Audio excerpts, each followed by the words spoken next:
सर्वभूतेषु सिद्धि रूपेण संस्थिता नमस्तस्यै नमस्तस्यै नमस्तस्यै नमो नमः। देखो, किसी से यदि ज्यादा नहीं बनता तो दया चाहिए भगवती की, तो प्रार्थना करो, या देवी सर्वभूतेषु दया रूपेण संस्थिता नमस्तस्यै नमस्तस्यै नमस्तस्यै नमो नमः। बुद्धि चाहिए तो या देवी सर्वभूतेषु बुद्धि रूपेण संस्थिता नमस्तस्यै नमस्तस्यै नमस्तस्यै नमो नमः। अर्थात भगवती सब देने वाली है और इनके जो वेदों के मंत्र हैं उनका तो हमें पाठ करना ही चाहिए, लेकिन यदि जो वेद के मंत्र हैं उनका पाठ हमसे नहीं बनता तो भगवती से कहना चाहिए कि हे भगवती, आप सिद्धि बुद्धि प्रदायिनी है, हमें आप भी ज्ञान का भंडार दें, बुद्धि प्रदान करें। और ऐसे भगवती आपके चरणों में कोटि कोटि वंदन है। और भगवती को कैसे वंदन करें? भगवती के जो स्वरूप है उनका ध्यान कर कर या देवी सर्वभूतेषु शक्ति रूपेण संस्थिता नमस्तस्यै नमस्तस्यै नमस्तस्यै नमो नमः। शक्ति प्रदान करें, दया प्रदान करें, ज्ञान प्रदान करें, बुद्धि प्रदान करें। कहते हैं वेदव्यासी ये कथा बता रहे थे, उसी समय वेदव्यासी ने कथा के अंतर्गत बताया कि भगवती लक्ष्मी, सरस्वती और गंगा यह भगवान विष्णु के लोक में विराजमान रहती थी। बहुत सारे लोगों को ये भ्रम है कि मां सरस्वती जो है, लक्ष्मी, सरस्वती और गंगा, ये तीनों ही विष्णु लोक में ही विराज रहते थे। बहुत सारे लोगों को ये भ्रम हो जाता है। कुछ लोग कहते हैं भ्रम में कि ब्रह्मा जी ने अपनी पुत्री से विवाह किया, तो ये बिल्कुल भी गलत है। वो ब्रह्मा की पुत्री नहीं है, वो पार ब्रह्म की पुत्री है। पार ब्रह्म परमेश्वरी जगत जननी, वह ब्रह्मा की पुत्री नहीं है। आपके मन में संशय हो तो हम आपको बता दें, लिखा हुआ स्पष्ट है, पार ब्रह्म की पत्नी है। ब्रह्म और ब्रह्मा दोनों अलग है।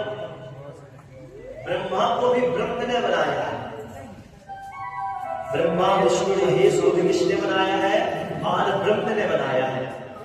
और ये तीनों देवियां जो हैं, जो गंगा, आप सब भगीरथी गंगा के नाम से जिसको जानते हैं, ये गंगा जो सरस्वती, जिनको आप विष्णु प्रिया ब्रह्म प्रिया मानते हैं, ये लक्ष्मी जो विष्णु प्रिया है, ये तीनों आपस में एक साथ रहते थे। लेकिन एक बार तीनों के मन में भ्रम हो गया कि विष्णु लक्ष्मी को अधिक प्रेम करते हैं, कि विष्णु सरस्वती को अधिक प्रेम करते हैं, कि विष्णु गंगा को अधिक प्रेम करते हैं। तो उस समय कहते हैं आपस में ऐसे प्रतिस्पर्धा होने के कारण एक बार जो गंगा जी है उन्होंने श्राप दिया कि जाओ लक्ष्मी, तुम वृक्ष के रूप में कलियुग पर वास करो। यह देखकर कहते हैं सरस्वती जी से कहा नहीं गया, उन्होंने गंगा को कहा तुम जाओ और गंगा तुम नदी के रूप में पृथ्वी पर वास करो। और कहते हैं उसी समय गंगा ने पुनः सरस्वती से कह दिया कि तुम जाओ और तुम जाकर तुम भी जल के रूप में पृथ्वी लोक पर वास करो। जब तीनों ने एक दूसरे को ऐसा श्राप दे दिए तो उसी समय भगवान विष्णु आए। और जब भगवान विष्णु आए तो भगवान विष्णु ने समझाया। तब श्राप जब एक दूसरे को मिल गया था, तब तीनों देवियां प्रार्थना करती हैं। तब प्रार्थना के स्वरूप भगवान विष्णु कहते हैं कि केवल लक्ष्मी यहाँ पर पूर्ण अंश से विराजमान रहेंगी और लक्ष्मी अपने एक अंश से कहाँ जाएंगे? पृथ्वी लोक पर जाएंगे और वृक्ष बनेंगे और वह उनका नाम तुलसी होगा। ये जो तुलसी माता ये लक्ष्मी है, और जो गंगा है वह गंगा भागीरथी गंगा जो कहलाई जो शिव के जटे में समाहित है। एक गंगा तो जो शिव के जटे में समाहित है भागीरथी गंगा कहलाए। तो ये गंगा अपने एक अंश से शिव की जटे में प्रवेश होते हुए पृथ्वी पर जाएंगे और सब जीवों का कल्याण करेंगे। उनके जल मात्र से जो भी जीव आएंगे उन जीवों का उद्धार हो जाएगा। और माँ सरस्वती को तो 3 रूप बताए गए हैं। एक आप सब जानते हैं ब्रह्मा की पत्नी के रूप में जो ब्रह्मा के साथ में रहती है, और एक ब्रह्मा के कमंडल में जब भगवान बाबर अवतार धारण करते हैं तब उस समय ब्रह्मा जी अपने कमंडल से निकालकर जो सरस्वती से जल का पैर को प्रक्षालन कराते हैं। एक सरस्वती तो वो और एक सरस्वती जो नदी के रूप में है, और जो नदी के रूप में है वह एक अंश से है और एक अंश से भगवान विष्णु के पास में विष्णु लोक में है, और एक अंश से और मध्य अंश से भगवान ब्रह्मा के साथ में है।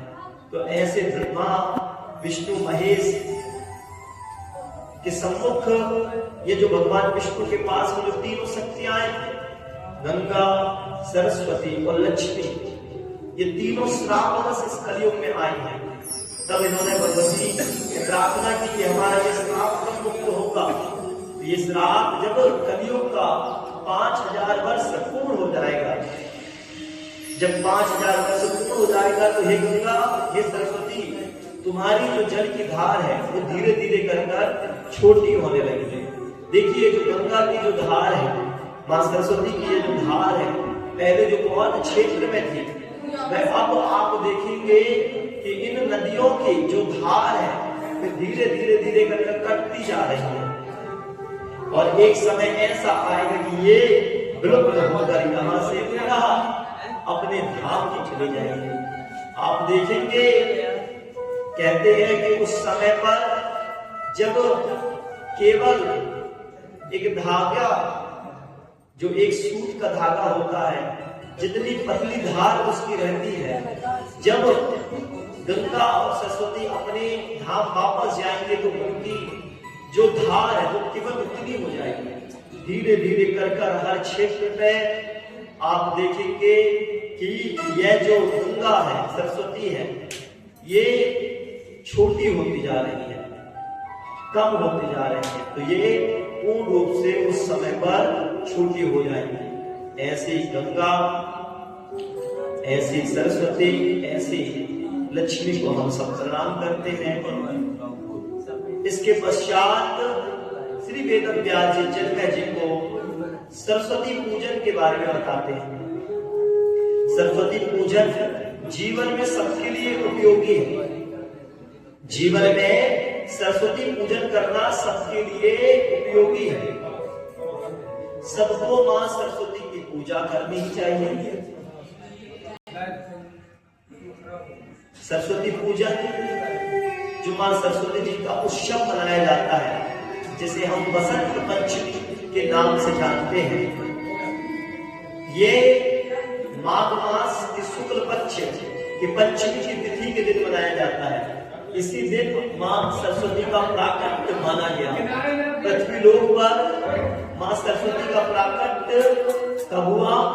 बसंत मास के शुक्ल पक्ष की पंचमी तिथि। उस समय तो नवरात्रियां भी रहती हैं। उसी समय मां नर्मदा भी सप्तमी तिथि पर उत्पन्न हुई। पंचमी तिथि पर मां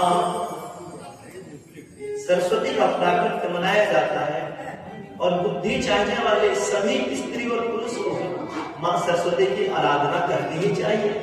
बुद्धि ज्ञान वैराग्य की प्राप्त कराने वाली देवी कौन है? मां सरस्वती। छोटे छोटे बच्चों को मां सरस्वती के मंत्र याद करा दें। ओम श्री सरस्वती दिव्ये नमः। ये वे छोटे मंत्र नाम मंत्र भी यदि हम बच्चों को याद करा दें तो बच्चे में बुद्धि उनकी अच्छी हो जाएगी। पूर्व समय में और अभी भी जिनको ये ज्ञातव्य